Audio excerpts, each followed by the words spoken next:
Anaya. Thank you guys both for coming in today.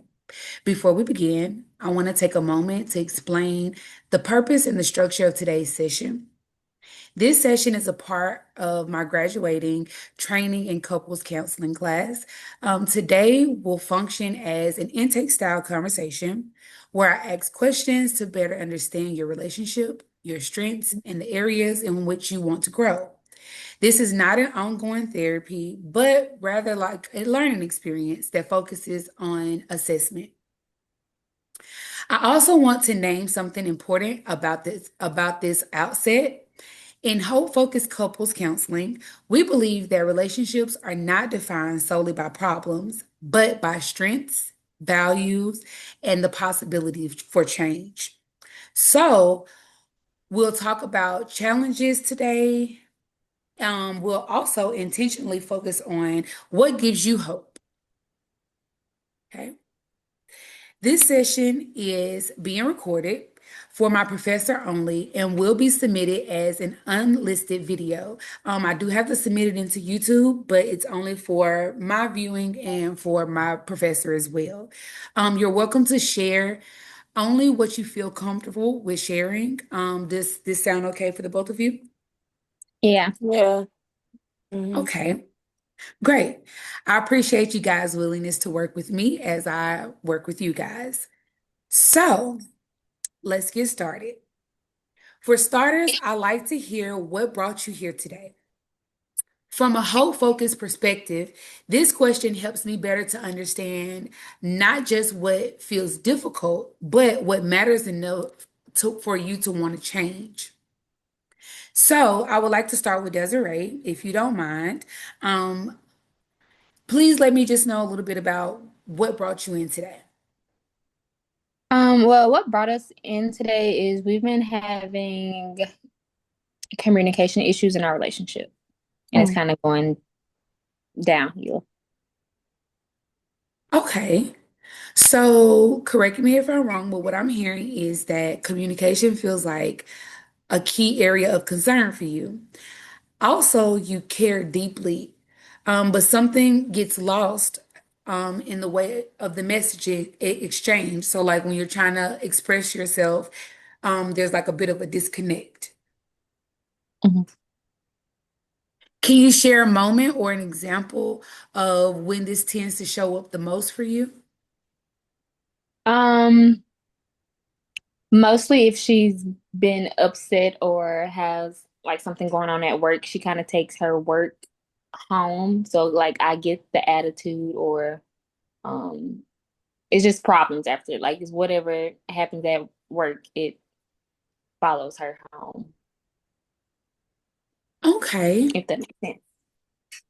it perfect sense. So now, Naya, um, how does it feel hearing Desiree describe your feelings or reactions within the relationship this way? I feel like she's not hearing me when I tell her I just need a little time. If I just came in from work, I really don't want to hear all that. I just want some time to sit down. But once she started to come at me, I get overstimulated. It's a lot coming at me at one time. I just shut down. And now I don't want to talk. The openness that I had, I don't want it no more. I'm closed off. Okay, and that makes perfect sense. Many people protect themselves by withdrawing from conversations that feel overwhelming to them. The hope part is that recognizing this pattern often in the beginning stages is the first step towards changing. In hope focused couple work, we often ask couples to imagine what they want instead of focusing on what they don't want. If this process were helpful, what would you hope looked differently in your relationship? We can start with Desiree again.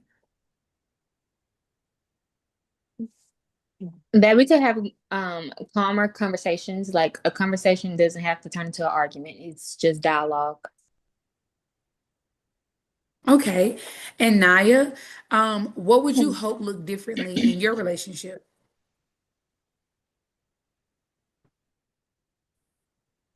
I just want her to understand that We can both respect each other's feelings and emotions, but sometimes when people say they don't want to talk or they do not feel like having a conversation, they just don't feel like having a conversation. And there's not a point for you to push, it's a point for you to just give some time. It don't mean no, we're not gonna talk about it. It's just not right now.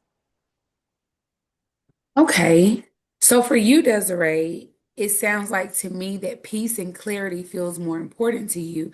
But for you, Naya, it feels like to me, emotional safety is the foundation of the relationship for you. The fact that you can name that shows awareness and hope for growth on the both of your ends. And I appreciate both of you guys for being vulnerable today and expressing that to me.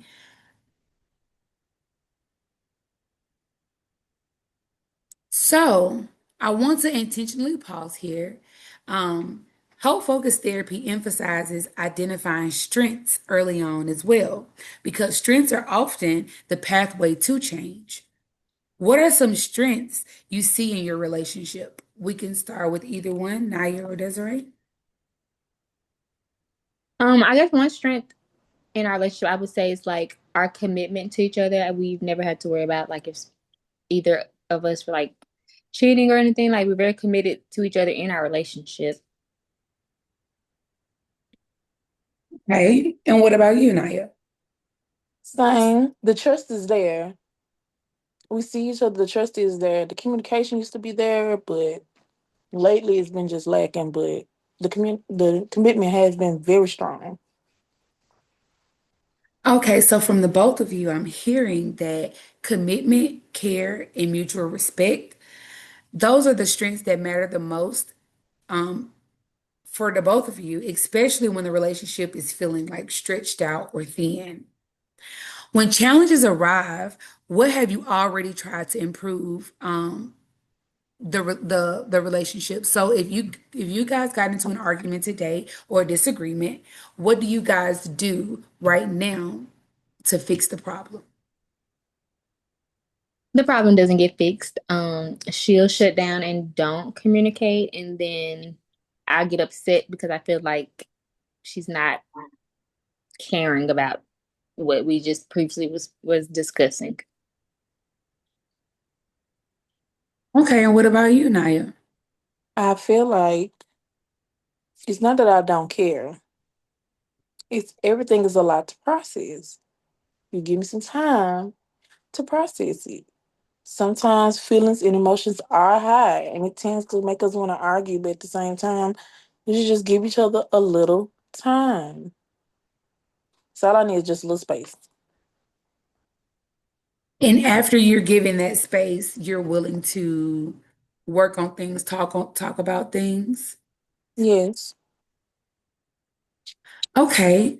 It sounds like effort is made on both ends.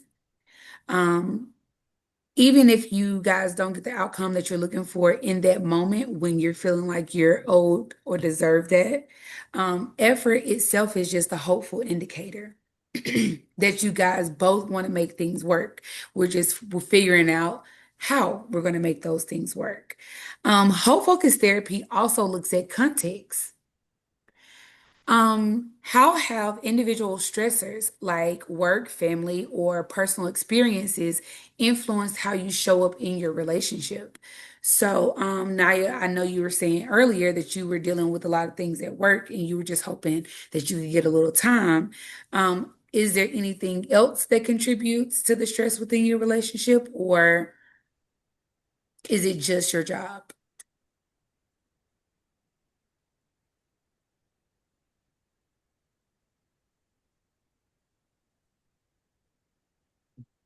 Hmm. Y'all talking to me? Uh-huh. Oh, me. Okay, okay. Well, my job is very stressful, so I think I do tend to bring that into the home, and I just need a space. But I do look. I communicate very well and let you know that I just need a little time. And I'm gonna keep saying it. I just need a little time and a little space. I know it's important to you, and I care that it's important to you, but I just need a little time to process whatever I just went through today so I can get to you. That's all. Desiree, do you have any outside stressors that you feel like influence how you show up in your relationship? Yeah, I mean, I have a stressful job too, but I know how to separate both. I feel like when she doesn't know how to separate it, it just brings me back to like my childhood trauma of feeling abandoned. So I essentially go back to feel like I'm abandoned in my own relationship, which just causes me anxiety and stress, and we have ongoing issues. So what it sounds like is external stress is not just external stress. It also shows up emotionally between the both of you when within your relationship. So I would like for you guys to rate this for me on a scale from 1 to 10, with 10 being fully committed to working on this relationship. Where would you feel like you fall right now? The feelings that you have right now, everything that's going on, how would you rate your relationship right now in this moment? Um, Naya, you could go first. Me? Okay. Um, Honestly, I like it as a 9.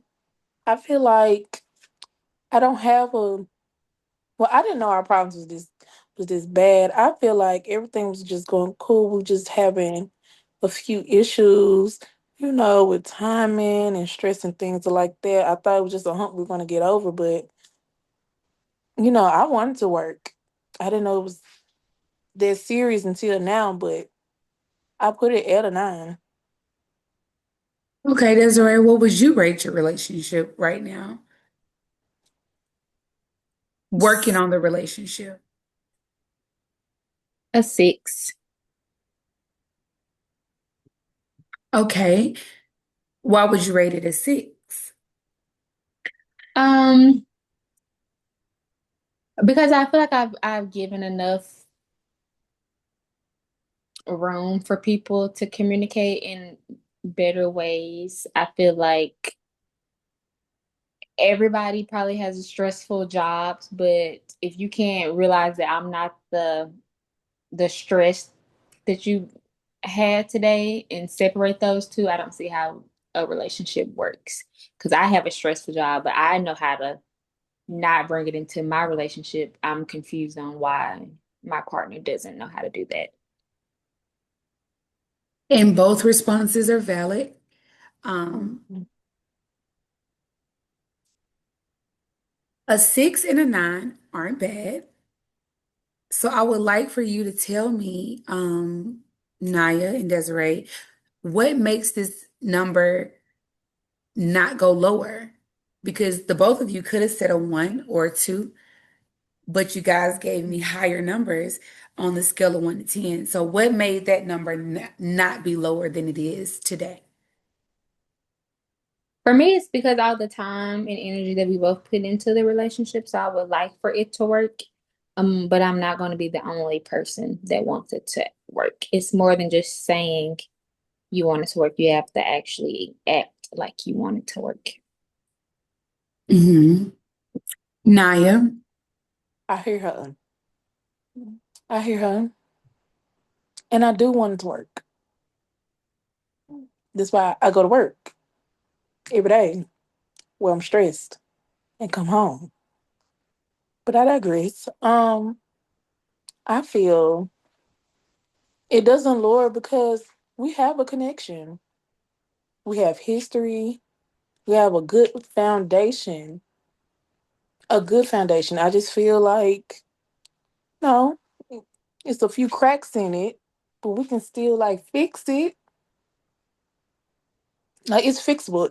It's like nothing's like a deal breaker right now. It's fixable. It's not, everything's not gonna come tumbling down. At least I feel.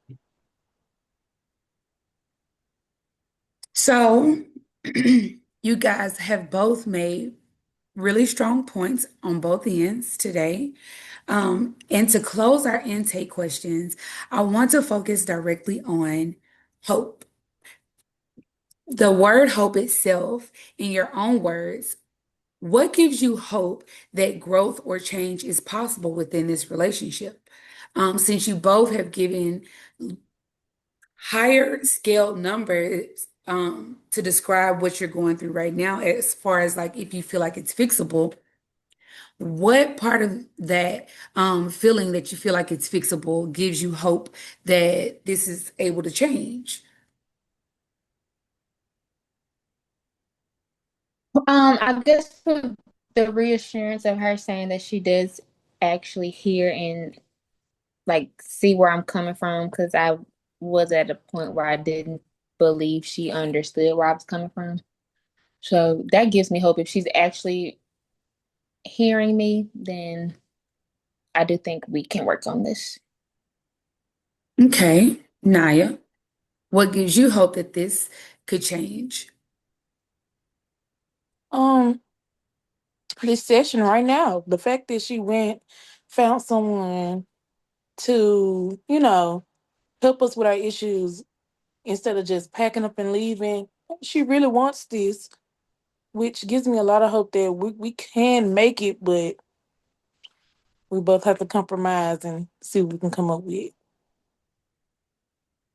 And what I'm hearing is, despite the challenges that you have both like faced and what has brought you guys in here, there's still belief, there's care, there's intention, in hope focused work. Those elements are powerful starting points. So I think you guys are off to a great start. And I want to thank you for showing up today, for showing up for yourselves today. As we wrap this up, I want to reflect back on what I've heard today. You both value your relationship, I feel. You're aware of the patterns that created the stress and the tension, and you're open to growth, even when it feels uncomfortable. Whole focus therapy emphasizes that change often begins with the understanding and not with perfection. I want to thank you again so much for your honesty and for showing up um, and just getting through this conversation because I know wasn't easy for either of you. This concludes our intake session, and I truly appreciate your willingness to participate in this and for allowing me to record you. Thank you. Thank you. Okay.